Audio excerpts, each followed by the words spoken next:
तेनालीरामन की कहानियां। अद्भुत कपड़ा। एक समय की बात है, राजा कृष्णदेव राय विजयनगर में दरबार लगाकर बैठे थे। उसी समय दरबार में एक सुंदर महिला एक बक्सा लेकर आई। उस बक्से में एक मखमली साड़ी थी, जिसे निकालकर वह राज दरबार में राजा और सभी दरबारियों को दिखाने लगी। साड़ी इतनी सुंदर थी कि जो भी उसे देखता वो हैरान रह जाता। महिला ने राजा से कहा कि वह ऐसी ही सुंदर साड़ी बनाती है। उसके पास कुछ कारीगर हैं जो अपनी गुप्त कलाओं से इस साड़ी की बुनाई करते हैं। उसने राजा से निवेदन किया कि अगर राजा उसे कुछ धन दे तो वह उनके लिए भी ऐसी ही साड़ी बना देगी। राजा कृष्णदेव राय ने महिला की बात मान ली और उसे धन दे दिया। महिला ने साड़ी तैयार करने के लिए 1 साल का समय मांगा।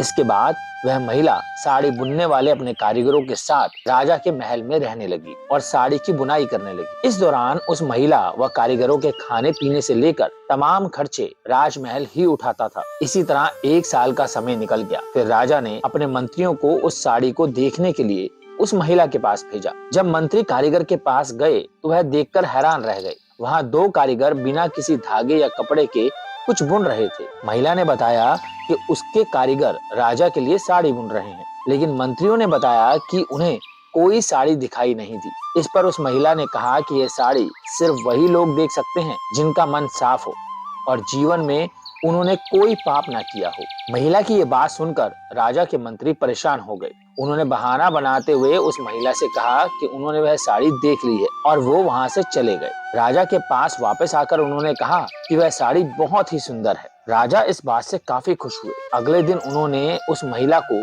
वह साड़ी लेकर दरबार में हाजिर होने का आदेश दिया। वह महिला एक बक्सा लिए हुए अपने कारीगरों के साथ अगले दिन दरबार में आ गई। उसने दरबार में बक्सा खोला और सबको साड़ी दिखाने लगी। दरबार में बैठे सभी लोग बहुत हैरान थे, क्योंकि राजा समेत किसी भी दरबारी को कोई साड़ी दिखाई ही नहीं दे रही थी। यह देखकर तेनालीरामन ने राजा के कान में कहा कि उस महिला ने झूठ बोला है, वह सभी को बेवकूफ बना रही है। इसके बाद तेनालीरामन ने उस महिला से कहा उन्हें या दरबार में बैठे किसी भी दरबारी को यह साड़ी दिखाई नहीं दे रही है। तेनालीरामन की ये बात सुनकर महिला ने कहा कि ये साड़ी सिर्फ उसी को दिखाई देगी जिसका मन साफ होगा और उसने कोई पाप ना किया हो। महिला की इस बात को सुनकर तेनालीरामन के मन में एक योजना आई।